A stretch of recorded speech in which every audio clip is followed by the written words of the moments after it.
Hello, and welcome to Behind the Trend, short stories, big insights. I'm Melissa.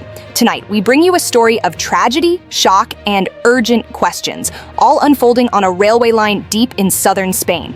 It's a place most of us think of in summer: olive groves, flamenco rhythms, whitewashed towns under a burning sun.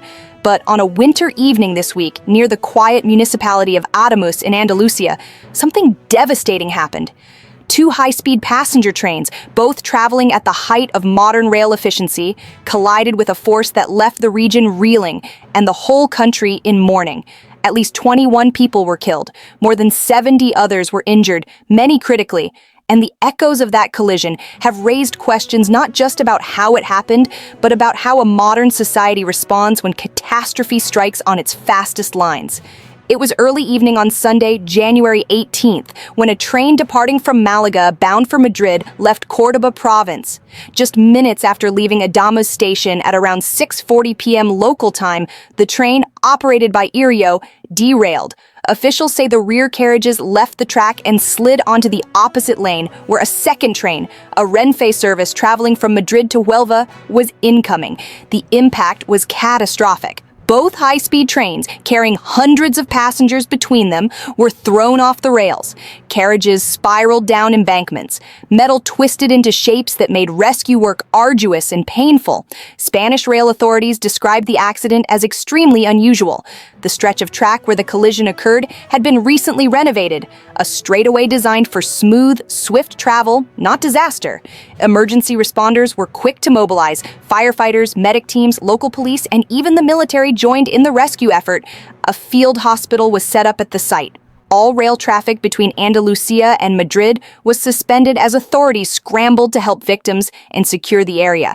At least 21 people have been confirmed dead, and many more are hospitalized with serious injuries. Official figures say more than 70 people were injured, and those numbers continue to be updated as the rescue operation continues. The reported figures may still rise. A senior emergency official in Andalusia acknowledged that the night ahead would be difficult, with rescue crews working into the early hours. Some of the injured are in critical condition, rushed to hospitals in Córdoba, Seville, and elsewhere, medical authorities say. Teams worked tirelessly to cut passengers free from wreckage, an effort made harder by twisted metal and collapsed carriages. One witness told local media that the moment of impact felt like an earthquake. Another described the scene, passengers attempting to break windows with emergency hammers as smoke and chaos filled the cars. It's a haunting image: modern trains, symbols of technological progress, caught in a moment of raw and devastating force. Spain's Prime Minister, Pedro Sánchez, addressed the nation, saying he was closely monitoring the situation and coordinating the response. He expressed his condolences to the families of those killed and wished a swift recovery to the injured. So too did King Felipe VI and Queen Letizia, expressing solidarity and sorrow over the tragedy. Their statements underscored the gravity of a disaster that struck deep into the heart of Spanish infrastructure. Regional officials in Andalusia called it a night of deep pain, while emergency services emphasized the difficulty they faced navigating the wreckage. Families and friends of the passengers have been arriving at hospitals, waiting rooms, and information centers in hope and fear, desperate for news. Across Spain, citizens lit candles and held moments of silence in towns and cities thousands of miles from the crash site. Many were struck by the randomness of the tragedy, how a routine journey, one taken by thousands daily, could turn into a nightmare in an instant. Investigators have not yet determined the exact cause of the collision. Officials have said that it may take weeks, even a month, to piece together what went wrong. One factor that has puzzled rail experts is the location of the crash, a straight section of track that had recently been renovated. That it happened on such a stretch and with relatively new rolling stock makes the event particularly unusual. The train that derailed first was a Freccia Rossa 1000, operated by Iryo, a modern high-speed model, less than 4 years old. The second train was operated by Renfe, Spain's state railway company. Both rail operators have activated emergency protocols and are cooperating with investigators. Their statements express regret and commitment to uncovering the truth behind the accident. At a time like this, it's tempting to dwell on numbers, the lives lost, the body count, the injured. but behind each figure is a story, a life cut short, a family waiting for news, a community in shock. Local residents near the scene, not trained emergency workers, but neighbors, rushed to help. Blankets, water, and simple human comfort were offered to strangers. It was ordinary kindness in the shadow of an extraordinary tragedy.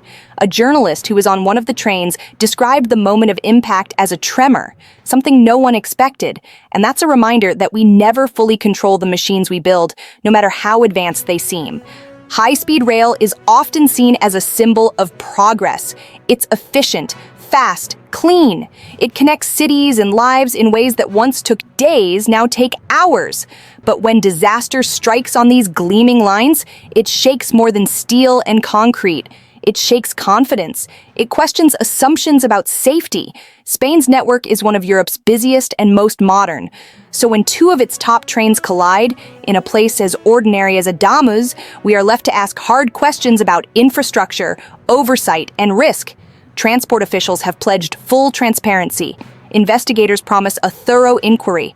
But for the families of the victims, answers can't come soon enough. Still, in the broader sense, there's a deeper conversation here about how societies balance speed with security, innovation with vigilance, and public faith with public safety. We don't yet know what caused this tragic collision, but we do know this. The loss of life and the wounds inflicted extend beyond statistics. They touch communities, challenge assumptions, and remind us that progress, at its best, must always be paired with caution and care. Thank you for joining us on Behind the Trend. Short stories, big insights. I'm Melissa. We'll continue to follow this story as more details emerge. Good night.